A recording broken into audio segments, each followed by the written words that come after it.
Et salut à toi très cher investisseur rentable, c'est Yann, c'est un plaisir de te retrouver aujourd'hui pour cette vidéo immobilière du jour.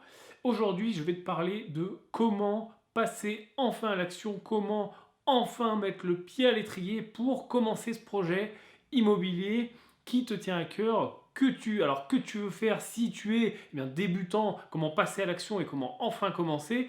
Et si tu es plus avancé, comment éventuellement passer à la vitesse supérieure. Et d'ailleurs, tu vas voir que les clés que je vais te donner aujourd'hui, ces deux clés puissantes que j'utilise moi au quotidien, fonctionnent pour absolument tout. Pour n'importe quel projet que tu voudrais mener à bien. Alors juste avant ça, comme d'habitude, tu es libre de t'abonner pour rejoindre des milliers d'investisseurs immobiliers déjà abonnés à cette chaîne. Tu trouveras des liens un petit peu partout autour de cette vidéo pour ça. Et je veux commencer cette vidéo en faisant un parallèle et en te disant merci puisque tu sais que mon livre est enfin sorti. Vous êtes déjà plusieurs milliers à l'heure où je tourne cette vidéo. Il y a plus de 5000 téléchargements en quelques jours. Là, c'est absolument exceptionnel. Donc merci. Je reçois beaucoup et même que des commentaires positifs de gens qui sont contents, d'investisseurs rentables qui m'incitent à continuer. Donc ça me va droit au cœur, j'en perds mes mots et je vais bien sûr continuer pour toi. Si toi qui me regarde, tu n'as pas encore téléchargé mon livre, pareil, tu trouveras des liens un peu partout autour de cette vidéo et à la fin de la vidéo, tu verras, tu pourras cliquer pour t'inscrire sur la liste email et je te l'envoie gratuitement sur ton email, 106 pages. Alors, c'est la version 1, elle fait 106 pages et d'ailleurs, elle va me permettre de faire un parallèle avec la vidéo d'aujourd'hui et avec mes deux clés pour enfin passer à l'action et pour enfin faire ce projet qui te tient à cœur, qu'il soit immobilier d'ailleurs ou autre. Quand j'ai commencé à écrire ce livre, je me suis dit, waouh, je ne veux pas écrire un petit PDF de 5 pages, de 3 pages, de 2 pages, comme tout le monde fait, juste histoire de dire, voilà, j'ai fait quelque chose. Non, je voulais vraiment donner du contenu, aider les gens, te faire avancer et te donner quelque chose de palpable et quelque chose d'intéressant. Et d'ailleurs, cette version 1 est complètement gratuite pour toi qui me suis. Et le livre va évoluer avec le temps. Et bien sûr, on viendra sur une publication classique et réelle, je l'espère, assez vite, en librairie, sur Amazon, e-book, etc. Où là, bien sûr, ça sera payant. Comment j'ai fait, parce que c'est pas la question, mais comment j'ai fait pour arriver à faire ce bouquin? J'ai utilisé ces deux clés. Alors tu vois, je voulais te montrer ça. Ici, on a mon script. Tu vois, qu'est-ce que j'ai fait? Il y a 25 pages. Tu vois, il y a 25 pages. J'ai, première clé, découper le projet en petites parties. Alors, pourquoi? Quand tu as un projet énorme comme ça, que ça soit trouver de l'immobilier, commencer, tu sais pas par où commencer, tu entends énormément d'informations sur l'immobilier, des informations parfois contradictoires, il y a plusieurs stratégies bien sûr, comme dans tout, il y a énormément de stratégies dans l'immobilier. La mienne en est une, et moi c'est celle que j'utilise parce que je l'ai éprouvée, je l'ai testée, et je l'améliore de jour en jour, et c'est celle que j'essaye de te faire passer pour que tu aies le meilleur couple rendement-sécurité et rendement-facilité à mettre en place. Mais bien sûr, il y a énormément de stratégies. Et je me mets à ta place, tu es peut-être éventuellement perdu avec toutes ces stratégies, toutes ces possibilités. Eh bien, découpe les choses en petites stratégies. C'est-à-dire, bon, si ton projet c'est d'acheter, bien sûr il faut que tu définisses, mais si tu veux, ça y est, passer à l'action, acheter par exemple un immeuble, ou alors ça y est, passer à l'action, acheter un studio, passer à l'action, faire une coloc, bref, peu importe ton projet, écrire un livre, il va falloir le découper en petites parties. Pour le livre, qu'est-ce que j'ai fait? J'ai écrit un premier script sur du brouillon, comme ça j'ai jeté mes idées. Après, j'ai repris ce brouillon le jour d'après, un jour après, 2 jours après, la semaine après. J'ai réorganisé mes idées. Tu vois, j'ai découpé. J'ai commencé à faire, tiens, la première partie, ça sera ça. Hop. La deuxième partie, ça sera ça. J'ai laissé de côté, j'ai relu, j'ai refait un nouveau script, un nouveau script, un nouveau script. Les 25 pages que je te montre là, c'est le script définitif. Il y a peut-être eu 5 ou 6 fois 25 pages comme ça qui ont fini à la poubelle, que j'ai réutilisé, remis dans l'ordre, etc. Avec l'immobilier, c'est pareil. Quand tu commences à te dire, oh là là, mais il y a tellement de choses à faire, tellement de choses à savoir, découpe les choses. Bien sûr que tu ne peux pas tout savoir dès le début, bien sûr que tu ne peux pas tout faire dès le début. Découpe. Premier découpage que tu peux faire, par exemple, c'est commencer à regarder les annonces. commencer à visionner le marché, commencer à apprendre ton marché. Si par exemple tu as déterminé que tu allais investir sur ta ville ou sur la ville voisine, tu t'es déterminé un secteur, eh bien tous les jours, commence tranquillement, découpe les tâches. Tu ne vas pas acheter demain, commence à regarder le marché. Ensuite, éventuellement, commence à faire des visites. Et puis, tu ne sais pas encore déterminer ce que c'est un bon achat, tu ne sais pas encore déterminer, je ne sais pas, la fiscalité, tu ne sais pas encore comment on fait une offre. Tu vois, il te manque des bouts dans ton apprentissage, mais c'est normal. Rappelle-toi quand tu as appris à faire du vélo, tu n'as pas appris tout de suite à faire du vélo, hop là, on enlève les roulettes, on pédale sans les mains. Non, d'abord, tu es tombé, tu t'es râpé les genoux, tu as pleuré, tes parents t'ont poussé, t'ont tenu. Enfin, on a tous des souvenirs de ce genre-là, tu vois, quand on est gamin. Eh bien, c'est un petit peu pareil avec l'immobilier. Tu reprends de zéro, d'ailleurs, avec n'importe quoi. Tu pourras apprendre à jongler, tu pourras apprendre à faire du foot, tu pourrais écrire un livre. Tu repars à zéro. Donc, découpe les tâches. Et le long du chemin, si ça te plaît, si tu vois que c'est intéressant, si tu as envie d'aller plus loin, si tu trouves ça passionnant, fascinant, et que tu y trouves ton compte, et que tu vas te rendre compte qu'il te manque des choses. Par exemple, au moment de faire l'offre, tu ne sais pas faire une offre. Oui, il va falloir apprendre petit à petit. Mais en découpant l'apprentissage, il est beaucoup plus digeste qu'en essayant de tout apprendre d'un coup. C'est comme si je te donne une encyclopédie, je te dis, il y a 12 tomes, je veux que tu saches tout, c'est pas possible. Alors que si je te donne les 12 tomes de l'encyclopédie, mais que je te dis, tu découpes, tous les jours tu lis une page, dans un mois, dans un an, dans 10 ans, tu auras appris énormément de choses. Alors que si je te dis, tu as jusqu'à demain ou la semaine prochaine pour savoir me régurgiter un maximum d'informations, forcément, tu vas être perdu et tu vas être, tu n'y arriveras pas, quoi. Tu ne pourras pas ressortir les infos et ça n'aura pas le temps de faire le chemin dans ton esprit. Moi, tous les jours encore, j'en apprends. Donc, clé numéro 1, vraiment, découper le projet, peu importe lequel, en petites parties pour avancer petit à petit.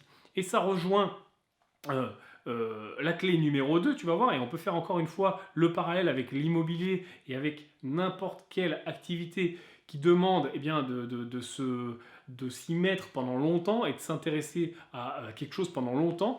C'est-à-dire, clé numéro 2, faire le premier pas. Alors, j'entends deux choses. Faire le premier pas, il y a deux choses, tu vas voir, qui sont significatives. C'est-à-dire le tout premier des pas, en effet. Par exemple, je reprends mon exemple de j'écris un livre.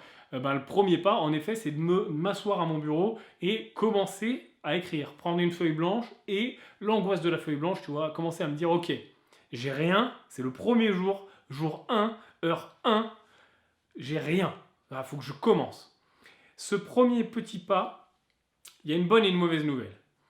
La mauvaise, c'est qu'il est très dur à faire. C'est facile de se dire, ok, je vais faire ça, mais c'est très dur de s'asseoir et de dire, ok, c'est parti. Tu vois, ce tout petit déclic, ça c'est la mauvaise nouvelle, c'est un peu dur au niveau de la tête. Mais je vais te donner la bonne nouvelle maintenant, c'est que tu peux totalement zapper ce moment-là. Parce que la bonne nouvelle, c'est que une fois que tu t'es assis, ça y est, c'est fini. Une fois que tu as débouché ton stylo, tu n'as même pas besoin d'avoir écrit le premier mot, ça y est. L'avantage avec les premiers petits pas, c'est que tu te forces à faire le premier. Par exemple, je te dis, tu vas éplucher 10 kilos de patates. C'est chiant, ça t'emmerde, ça fait chier tout le monde de te déplucher des patates. Tu vois, comme à l'armée, tu vois, t'imagines, à l'époque, on voit toujours les militaires corvée de patates. Et imagine, t'as ton chef qui te dit corvée de patates, tu vois, t'as 25 kilos de patates à éplucher. C'est horrible, c'est trop dur.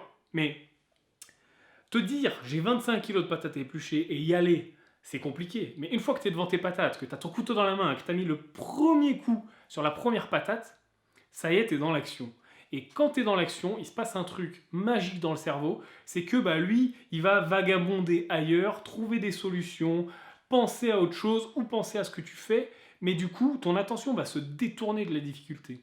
En fait, ce qui fait que tu as du mal à t'y mettre, dans l'immobilier comme ailleurs, c'est que ton cerveau est focalisé sur la difficulté. Quand tu es dans l'action, la difficulté s'évanouit, la difficulté s'évapore. Tiens, ça me fait penser à un exemple que je prends dans le bouquin d'ailleurs. C'est l'exemple du sauteur à l'élastique. Alors, c'est pas pour illustrer le même exemple, mais ça marche aussi. C'est-à-dire que le sauteur à l'élastique, tu vois, il est là, il est sur le parapet, il est prêt à sauter. Et au moment de sauter, c'est trop dur, tu vois, c'est hyper compliqué. Alors qu'une fois que tu as sauté, une fois que même pas tu as sauté, hop, tu as fait les bons, on t'a récupéré, non, juste la première impulsion, la première décision, le premier, quand tu commences à fléchir les jambes, tes pieds n'ont même pas encore quitté le sol, mais dans ta tête, la décision, elle est faite. C'est-à-dire, ça y est, j'y vais. Et là, dans cette micro-milliseconde, là, une fois que tu l'as fait, ça y est, c'est fini. La difficulté, elle s'est évaporée. Le premier petit pas, il est fait. Et après, ton cerveau tout seul, fais-lui confiance, il va se mettre à faire le travail. C'est pareil dans « je décide de décrocher mon téléphone pour appeler l'agence immobilière pour prendre des renseignements ».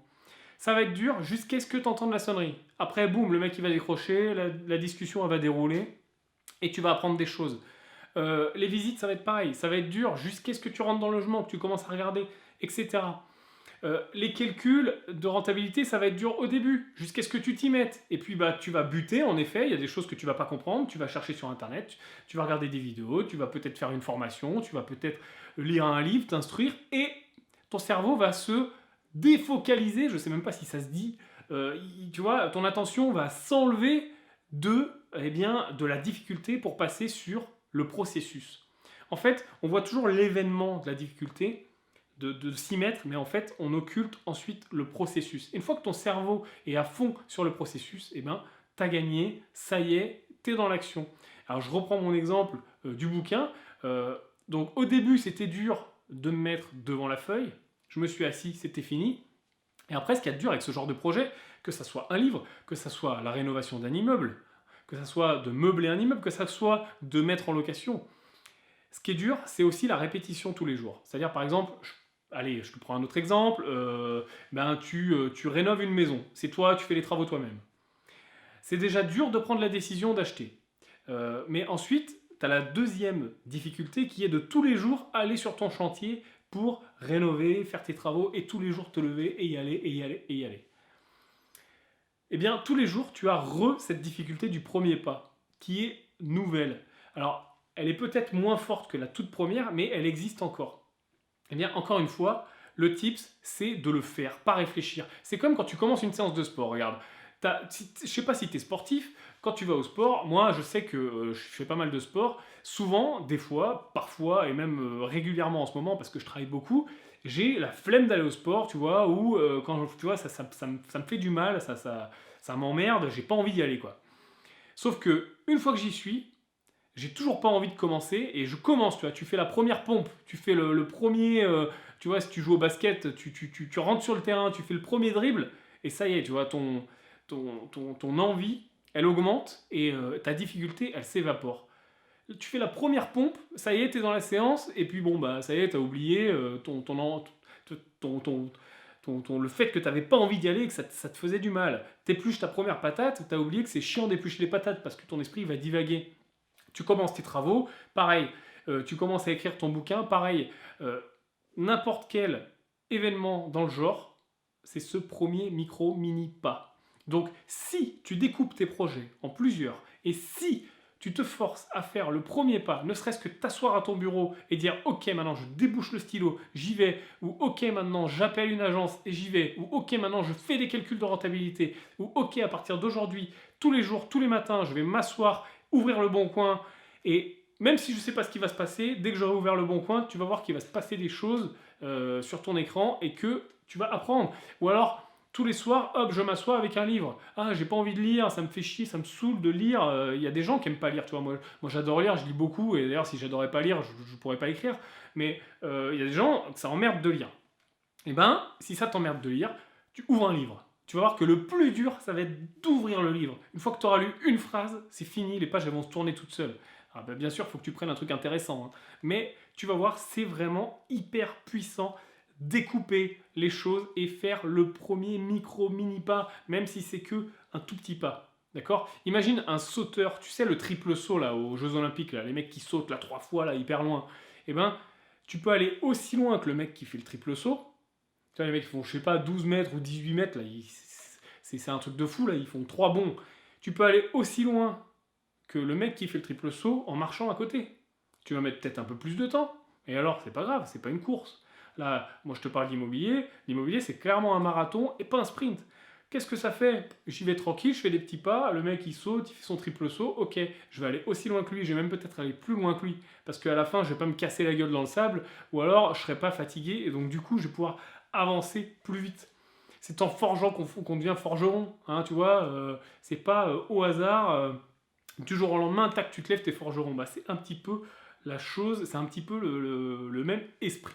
Alors, écoute, j'espère que cette vidéo t'aura aidé, peu importe ton projet, et bien sûr, pour moi, ce qui m'intéresse, c'est l'immobilier, donc bah, j'espère vraiment que ça va t'aider à passer à l'action dans l'immobilier, et j'espère que si tu es déjà avancé dans l'immobilier, ça va te permettre de passer à la vitesse supérieure. Peut-être que tu t'es dit, tiens, j'ai envie de me mettre à faire des immeubles. Eh ben, fais ton premier petit pas en direction des immeubles. C'est pas forcément une visite, hein, ça peut être juste de commencer à t'intéresser à comment ça marche fiscalement, comment ça marche légalement, comment ça marche au niveau des montages, etc. Donc n'hésite pas. Dis-moi dans les commentaires d'ailleurs si tu as du mal et ce que tu fais quand tu as du mal à faire quelque chose. Qu'est-ce qui t'aide? Est-ce que tu utilises cette technique du découpage? Est-ce que tu utilises cette technique du allez, je me jette à l'eau, je fais la première action et après ça déroule tout seul? Et puis, eh bien, pour revenir hein, sur l'histoire du livre, si tu n'es pas inscrit, eh ben, tu trouveras des liens un peu partout et je te l'envoie sur ta boîte mail.